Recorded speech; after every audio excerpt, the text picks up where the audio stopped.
Okay. સહજતા. સહજતા heading. આપણે ત્યાં થબાકા એટલે જોરથી તાળી શા માટે પાડવામાં આવે છે? સહજતા લાવવા માટે. જે સહજપણું જે અસહજપણું હતું તે ઉડાડી મેળવા માટે છે. બધું આ સહજ પ્રયોગ છે. આ સહજતા આવે પછી કોઈ જાતનો ભોજ નહીં ને, ભો હોય નહીં ને ભડકાટે નહીં.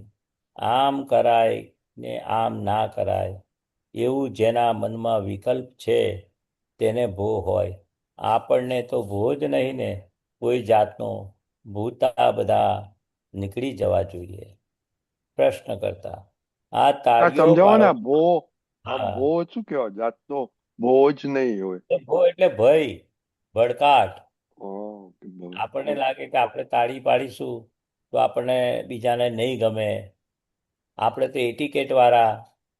હાથે નમસ્કારે ના કરે, તાળીએ ના પાડે, પલાઠી વાળીને બેસે નહીં. અને આ થબાકા જોરથી મારીએ એટલે આપણે જે પેલી અંદરના ભૂતોને ભો છે કે તાળી નહીં પાડીએ તો મને જ કોઈ જોશે તો નહીં ગમે.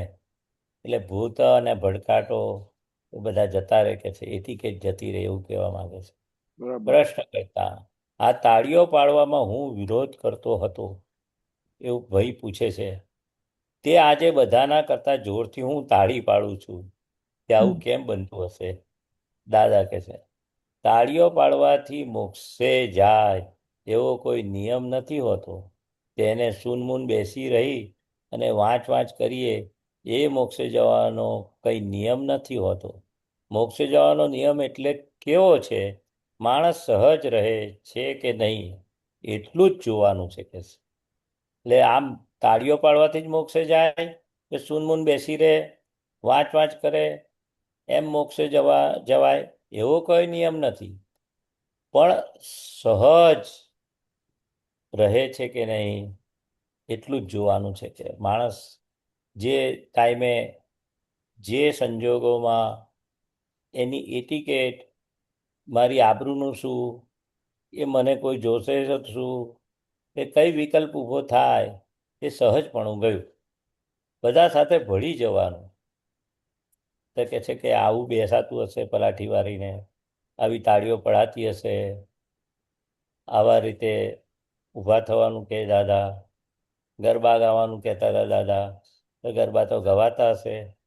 તો કે જે સંજોગોમાં જે કઈ પ્રવૃત્તિ આવે, હસવાના ટાઈમે હસવાનું હોય, જમવાને ટાઈમે પછી કે હું નથી જમતો, હું આમ કરું છું. તો કે જે સંજોગોમાં સહજ રહે. એટલે બુદ્ધિ સહજ એટલે શું કે બુદ્ધિનો ડખો ના હોય ને સહજ કહ્યું કે છે. હવે કેટલાય આમ સૂનમૂન બેસી રહે, તાળી ના પાડે, વાંચ્યા કરે, પણ એમાં એટિકેટ આવ્યું, થોડુંક થોડુંક એટિકેટ આવ્યું, એ પોતે તાળી ના પાડે, સૂનમૂન બેસી રહે કે મને કોઈ જોશે તો તાળી પાડતા, એવું એટિકેટ આવ્યું થોડું. આ લોકો કહેશે કે તાળી પાડવાથી ચિત્ત ભંગ થઈ ગયું. પણ આ તો જે પહેલાની ચીડ ચડેલી ને એ ચીડ કાઢવા માટે આપણે આ કરીએ છીએ. આ જેટલું દાદા કરાવતા હતા ને એ બધું પહેલાની ચીડ હતી. તાલી હું ના પાડું, હું આમ ના બેસું, સાથે જમવા ના બેસું, બીજું ત્રીજું ના કરું, એ પહેલાની ચીડો કાઢવા માટે દાદા નહીં ઘણી વખત દાદા ભગવાન પેલો હાર પહેરેલો હોય ને દાદાએ એના ગળામાં નાખી દે કે તું આ પહેરીને ઘરે જજે. હમ. હવે પહેલાની ચીડ કે આવું હાર પહેરીને જવાતું હશે ઘરે? એટલે ચીડ કાઢવા માટે એ હાર પહેરાવે કે મને કોઈ જોશે તો. કોઈ બાપોય નવરું નથી જોવા માટે. ને કહે છે તો આ નવા નવા લગ્ન થયા છે તો બંને હસબન્ડ વાઈફ હાર પહેરેલા છે, બીજું તો શું કરશે? એટલે આપણી પહેલાની ચીડો કાઢવા માટે દાદા ભગવાન બધા પ્રયોગ કરાવતા હતા, તાલી પડાવતા હતા, મોટે મોટેથી બોલવાનું કહેતા હતા. એ તો પ્રભાત ફેરીમાં ઘણા મહાત્માઓ દાદા ભગવાન પ્રભાત ફેરીમાં કહેતા હતા નીચે બેસી જાઓ, જમીન પર અમને કહેતા હતા, તો આપણને લાગે ધૂળમાં બેસાતું હશે. હમ તો દાદા ભગવાને કહ્યું કે ધૂળમાં બેસી જવાનું, હૃદય પરિવર્તન થઈ જશે લોકોનું. અને પાથરણું પાથર્યા વગર, એવું નહીં આપણો રૂમાલ પાથરવાનો, ધૂળમાં બેસી જજો. એટલે આપણી એટિકેટ બી દૂર થાય. આપણે જે અંદર આવું બેસાતું હોય ધૂળમાં, એ બધું કાઢવા માટે એ સહજતાનો પ્રયોગ છે. કે ધૂળમાં આળોટવાનું કહ્યું અમને એકવાર ભાદરણમાં, અમારા ઘરની સામે જ, તો કે આળોટ ધૂળમાં. એટલે આ બધી આપણી અંદર આવું એટલે અસહજપણું જે ભૂતાય. છે, એ અસહજપણું, એટિકેટ એનો ભાગ છે. એ બધું એ કાઢવા માટે આ બધા પ્રયોગ કરાવતા હતા. થબાકા ના પાડવા એ એક જાતની રોંગ બિલીફ છે. કે થબાકા પાડવા એ રોંગ બિલીફ છે. પછી આગળ અરે થબાકા ના પાડવા. ના પાડવા એ રોંગ બિલીફ, એક જાતની બિલીફ અહંકારને વધારનારી, વધારનારી છે. અહંકાર વધારનારી છે. આ બિલીફ શું છે? થબાકા પાડવા કે ના પાડવા, પણ અહંકારની એ બિલીફ વધારનાર છે કે ભાઈ આ પડાય નહીં. તાળીઓ એટલે થબાકા પાડવા એ કે ના પાડવા, એ અહંકારની બિલીફ તોડવા માટે આ કહેતા. આ અહંકારને નાશ કરનારી છે. તમે એના કરતા નથી. આ તો ચંદુભાઈ કરે છે, તમે ક્યાં કરો છો? એટલે થબાકા ચંદુભાઈને પાડવાના છે. તો આપણને થાય કે આ પડાતા ના પડાય, પડાય, એ બધી બિલીફ તોડવા માટે આ બધી છે કે છે. એટલે આપણે અહીં બધી ક્રિયાઓ રોંગ બિલીફો છોડવા માટે છે. ઘણી ખરી બિલીફો તો મેં ફ્રેક્ચર જ કરી નાખી, પણ હજુ કેટલીક મહી અંદર ભરાઈ રહી હોય, પણ સહેજા સહજ નીકળી જાય કે છે. અમે આ બધા પ્રયોગો કરાવીએ ને તો કે છે બધે રોંગ બિલીફો જે ભરાઈ પડી છે એ આવા પ્રયોગોથી સહેજા સહેજ નીકળી જાય. અને આગળ અહીં કોઈ વાંધો ઉઠાવતું નથી. અને કોઈ વાંધો ઉઠાવતું નથી ને. કોઈ વાંધો ઉઠાવે? ના. હા, કે તાલી કેમ પાડો છો? પોતાનું સ્ટેટસ. હા, સ્ટેટસ. એ પછી વાંચીએ, પણ આ બધા સૂત્રો બહુ સરસ છે, તો એ લો ના સૂત્રો. અંકલ થોડું મોટું, હા, વાંધો નહીં. થોડુંક મોટું થશે? થશે વંચાય છે અત્યારના તો આઈ કેન ડુ ઇટ. હા, થયું. અને આ સાઈડે લાવી દો, હજુ લાવો, હજુ આ બાજુ. પેલો સ્ક્રીન આવે છે ને, ફોટા બધા. તો તમારે મને બધા નહીં ખસે. બરાબર છે. હા, એટલે પેલું વચ્ચે શબ્દો થબાકા પાડવાનું પછી ઢંકાઈ જાય છે એક બે શબ્દો. અક્રમ વિજ્ઞાનમાં આ થબાકા પાડવાનું નથી. આ તો થબાકા નહીં પાડવાનું છે. અક્રમ વિજ્ઞાનમાં આ થબાકા પાડવાનો લો જ નથી. હા, એ લો નથી વંચાતું. પાડવા જ આગળ નથી વંચાતું સ્ક્રીનને આધારે. આ તો ધબાકા નહીં પાડવાનું એટિકેટ જેને છે એનો રોગ કાઢવા માટે છે. કાઢવા માટે છે, એટિકેટ કાઢવા માટે છે, લો નથી. ધબાકા પાડવાનો લો નથી. એ પાડવા જ પડશે એવું નથી, પણ એટિકેટ કાઢવા માટે આ ધબાકા જે નહીં પાડવાનું જે અંદર પડ્યું છે રોંગ બિલીફ, એ રોગ કાઢવા માટે છે. બોલો, પોતાની બુદ્ધિથી કોઈ પણ માણસ શું લખ્યું છે? એટિકેટ શીખ્યો નથી. હા, પોતાની બુદ્ધિથી કોઈ માણસ એટિકેટ શીખ્યો નથી. બુદ્ધિ હોય જ નહીં ને. આ તો આગળ શું છે? બરાબર, હું મોટું કરું જોઈએ. ના, એટલા ફોટા વચ્ચે આવે છે સ્ક્રીનમાં. હમણાં ખસેડેલું બરાબર છે. ડાબી બાજુ ખસેડો, ઢંકાઈ જાય છે. તમે લેપટોપ પર છો તો ફોટા ઉપર આવતા હશે ને? પણ નહીં, સાઈડમાં આવે છે મારે લેપટોપમાં. સાઈડમાં આવે છે, હવે અચ્છા. હવે સાઈડમાં આવે. હજુ ખસેડો, હજુ રાઈટમાં ખસેડો, અરે લેફ્ટમાં. વાંધો નહીં, વાંચજો ને તમે, 2-3 શબ્દ જ ના પણ ઝંકાય છે. કેટલું કરવાનું મને કહો ને. આ તો ખસેડવાનું કહું છું, ના હું લેફ્ટમાં ખસેડવાનું. ખસેડું છું જ. હા, ખસેડો. તો નાનું નાનું જ કરી દો ફરી પાછું. નાનું કરશો પણ પેલા ફોટા તો ઢંકાઈ જશે. એવું છે. સાઈડમાં લાવવાનું. પછી વાંચજો ને, જેટલું 2-3 અક્ષર જ ઓકે વાંચવાનું. ઓકે અમીબેન વાંચો. ઓકે ઓકે હા, પોતાની વાંચો. બુદ્ધિથી કોઈ પણ માણસ એટિકેટ શીખ્યો નથી.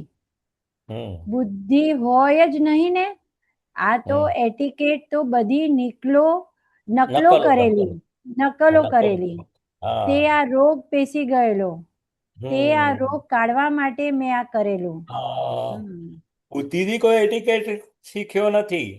હા, હા, પણ બુદ્ધિ બધાની હોય નકલો નહીં. કરેલી છે. એ હા. બધી નકલો કરી છે કે આપણે હમ. આમ રહેવાનું, આમ હા. બેસવાનું, હા. આમ જમવાનું, હા. આવી રીતે. હમ. એટિકેટ એ બુદ્ધિથી શીખ્યો નથી, આ તો દેખાદેખીથી, આ નકલોથી. હમ. નકલો એટલે નકલો છે, દેખાદેખી. એટલે દેખાદેખીથી. પછી એ રોગ જે અંદર એટિકેટનો નકલો વાળો બેસી ગયો છે, એ હા. બધી બિલીફો કાઢવા માટે, રોંગ બિલીફ કાઢવા માટે, એટિકેટ કાઢવા માટે છે. પછી બોલો, આગળ હમ. વાંચો. હંમેશા જેવું કપડું પહેરો એ પ્રમાણેનો જ આચાર થાય. એ એટિકેટના પ્રમાણેનો આચાર થાય. શું થાય? આચાર. આચાર. આચાર. હા, એ હમ. આચાર ઢંકાઈ ગયું. હા, હા, પછી હંમેશા એટિકેટ હંમેશા ના જેવું કપડું પહેરો એ હા, પ્રમાણેનો જ આચાર થાય. આચાર થાય. એટિકેટ ના જેવું પહેરો તો આચાર તે પ્રમાણે થાય. હા, એટલે એટલે આપણે જે બોલે થોડા ટાઈટ વેસ્ટર્ન કપડા પહેર્યા હોય તો આમ થોડા હા, એટિકેટ ને એટલે આપણે સાદા બધા કહે છે એ ને, બધું. અત્યારે આ ફેશન છે, આ હા, આ પ્રમાણે આ ફેશન છે. પહેરવું છે, હા. આ હા. તો હા. વ્યવહાર આવું ચાલે છે. એ હા. હા. વ્યવહાર એટલે લોકોનું જોઈને આપણે શીખીએ એટિકેટ, શીખ્યા. તે હા, પ્રમાણે પહેરો, તે આપણને પેલો એવો આચાર ઊભો થાય. એવો વેસ્ટર્ન આચાર કપડાં ઉભો પહેરો થાય. તો એવો આચાર ઊભો થાય. આપણે હમ. તો હમ. જે હમ.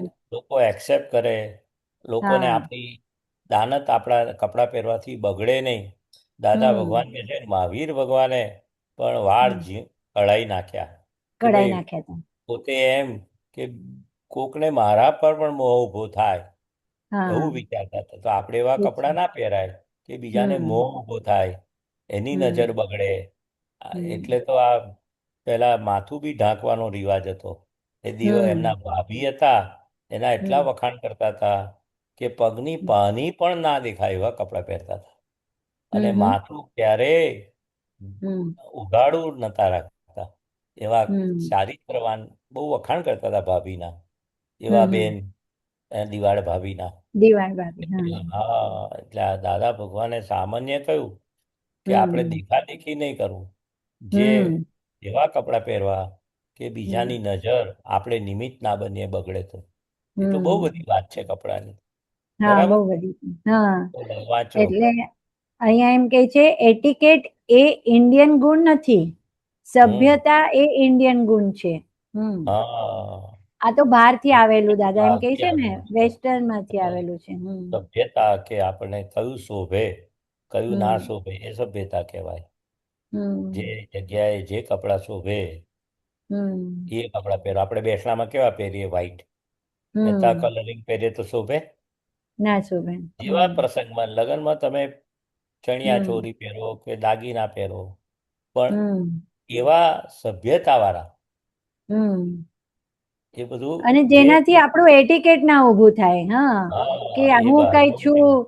હા, હા, હું કઈ છું, હું મને કઈ લોકો સરસ જોશે તો પહેરીને હું આવ્યો કેવી છું. દેખાઈશ, હા, કેવી કેવી દેખાઈશ. હા, દેખાઈશ, એ બધું. એ હમ. ટિકિટ. એ ઇન્ડિયન એટિકેટ. જોઈએ આપણે. ઇન્ડિયન પછી ગુણ જોઈએ. સહજતા હોય તો જ સભ્યતા હોય, નહીંતર એટિકેટમાં જાય. હા, એ ટિકિટ એટલે અસહજતા. અસહજતા. હા, ત્યાં સભ્યતા ના હોય. ત્યાં અને સભ્યતા ના એટિકેટ હોય. ના હોય ત્યાં સહજતા હોય, ત્યાં હમ. સભ્યતા હોય. ત્યાં સભ્યતા. એટલે દાદા ભગવાન હતા કે અમે સ્ટેશન પર જઈએ ને, અને હા. અમે થાકી ગયા હોય, બાકડામાં જગ્યા ના હોય, તો અમે બેગ પર પણ બેસી જઈએ. હા. અને હમ સ્ટેશન પર બી કહે કે હવે હું ખુરશી વચ્ચે મૂકો અને હમ મારી આજુબાજુ ગરબા ગાવ. હવે સ્ટેશન પર હમ કોઈ ગરબા ગાય? ના ગાય. કેવું હમ લાગશે? એ ટિકિટ હા વાળા તો દાદા કે બધે ફરો હા. કે ખુરશીની આજુબાજુ, હજુ ટ્રેન હમ આવવાની અડધો કલાક બાકી છે. હમ એ ટિકિટ વાળા શું સહજતા વાળા હોય ને, હમ તે દાદાની આજ્ઞા પૂર્વક હમ બેસવાનું કે હમ નીચે પલાઠી વાળીને બેસી જાવ કે છે. હમ હવે કોઈ શું દાદા કેશે, બેઠા કોઈ હોય, શું કેશે એ ના હોય અંદર. હા, હા કોઈ શું દાદા કે કેશે બેસી આપણને. જાવ પલાઠી વાળીને સ્ટેશન પર પ્લેટફોર્મ પર. દાદા પોતે હમ પણ ખુરશી ના હોય તો પોતાની હમ બેગ પર બેસતા હતા. એવું ના હમ વિચારે કે મને કોઈ જોશે તો બેગ પર બેસાતું હશે, પણ થાકી હમ ગયા હોય તો આપણી બેગ હમ પર બેસવું પડે. હમ હા, જે કઈ ટેકો લેવાનો હોય. હમ આમ ઈટ દાદા એ બેસી જઈએ. પથ્થર હોય ને દાદા આવું વાણીમાં તાય બેસી દા- જવાય. હા, દાદા વાણીમાં બોલ્યા હતા દાદા એકને, કે અમે તો બધા અમને જોતા હતા, અમે એરપોર્ટ પર બી નીચે પાથરીને સુઈ ગયા હતા. હા, એ જ સહજતા કહેવાય. હમ હમ બોલો બીજું. પછી કરતા એ કહે ભાવ. છે, કરતા ભાવ ત્યાં સહજ નહીં, ને સહજ ત્યાં કરતા ભાવ નહીં. હા, મારે કરવાનું છે હમ એ કરતા ભાવ કહેવાય. હમ ત્યાં સહજ જ્યાં આપણે કરવાનું છે. હવે આપણે કેવું વ્યવસ્થિત શક્તિ કરતા છે, આપણે કરતા ભાવ સહેજા ના હોય સહેજે છે. થાય. હા. એ સહેજા છે ત્યાં સહજતા હમ હોય કે ત્યાં હમ ત્યાં કરતા ભાવ ના હોય, ત્યાં કરતા એવું ભાવ. કહેવા હમ. માંગે છે. બોલો. જ્યાં એટિકેટ ના હોય, જ્યાં એટિકેટ ના હોય ત્યાં સહજ ભાવ હોય, ત્યાં ધર્મ હોય. સહજ હા ભાવ જેટલો હોય એટલો જ ધર્મ. હા, એટલે નોર્માલિટી વાળું બધું. નોર્માલિટી, સહજ ભાવ. હમ એટિકેટ એટલે બુદ્ધિનો વિષય. મને કોઈ બુદ્ધિનો જોશે, વિષય. હમ મારું આ કેવું ગમશે લાગશે એમ. સમજશે. હમ એ આ સહજ ભાવ ના હોય, એ બુદ્ધિનો હમ વિષય છે. અને હમ સહજ ભાવ હોય ત્યાં હમ બુદ્ધિ ના હોય કે હમ ત્યાં આપણને. પોતે એટિકેટમાં પોતે કન્ટિન્યુ અકળાયેલો જ હોય પોતે અંદર, જરા પણ. ના, એ પોતાની બિલીફ જ કે મને કોઈ જોશે, હું કેવું હા લાગુ. હું હા ગાર્ડનમાં લઈ જાય દાદા ભગવાન, ગાર્ડનમાં બેસાડે, નીચે હા લોનમાં બેસાડે, નીચે હમ બેસીને કે હવે જમી લો બધા, ખોલો પોતાનું ખાવાનું. હમ તો કે હમ આવી રીતે ડબ્બામાં ખવાતું હશે, ડીશ જોઈએ, આ જોઈએ. તો કે જે હમ જગ્યાએ જે પ્રાપ્ત થયું તો આ હમ બુદ્ધિનો વિકલ્પ નહીં કે આવું ના બેસાય કે હમ બેસાય, કશું જ નહીં, સહજ ભાવે. એ હમ રીતે દાદા ભગવાન કે જમી લો હવે અહીંયા ગાર્ડનમાં. તો હમ ગાર્ડનમાં હમ જમાતું હશે. એ પેલો એટીકેટ હમ વાળો કે છે માં તો હા ટેબલ પર જ જમવું પડે. આવું હમ ગાર્ડનમાં મને ના ફાવે જમવાનું. ના એની ફાવે. ટિકિટ ઉડાવવા માટે કે હવે લે મારી જોડે હમ બેસ, અમે હમ બેઠા છે ને, લે આ હમ ડીશ પકડ. હમ એટલે પેલી આવી રીતે જ જમાય, આવી રીતે ના જમાય, એ બધું અંદર હમ એટીકેટ. આમ જ મારે હમ કપડાં પહેરવાના, આમ જ ટેબલ હમ ખુરશી પર જમવાનું. હમ ચમચી ના મળી તો હાથથી ખાઈ લેવાનું. ચમચી હમ એ બી એટીકેટ છે, ચમચીથી જ હા ખાવું. હા મળે એ તો બી ખાવાનું, એટિકેટ છે. હા પણ હા વખતે ચમચી ના હોય તો હાથથી ના ખવાય. ખવાય. એટીકેટ વાળો છે. આપણે બુફે હોય હમ ને પછી ખુરશી મૂકી હોય તો બુફે ઉભા ઉભા ખાઈ લે.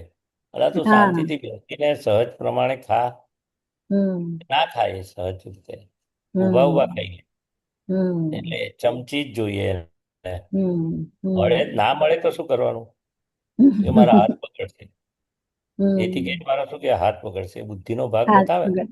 હા, હા, બુદ્ધિ બકામ. પણ મળે તો લેવાય ચમચી, ના મળે તો હા, હા, બરાબર, સહજ રીતે રેવાય. ઉભા ઉભા ખાવાનું થાય, નીચે બેસીને ખવાય. હા. ખાવાનું થાય. જે હમ સંજોગો આવે મારે ખુરશી જોશે જ, કે મારે હમ નીચે ના બેસાતું હોય તો બરાબર હમ એવી રીતે છે. એટીકેટ ગયા સિવાય કોઈ દાડો ધર્મ પરિણામ ના પામે કે છે. હમ એટીકેટની બહાર રહે છે. ત્યાં આગળ ધર્મ એટીકેટની પરિણામ બહાર પામે. રહે છે, ત્યાં આગળ ધર્મ પરિણામ. એટલે આખું આ હમ સૂત્રો બધા એટીકેટ.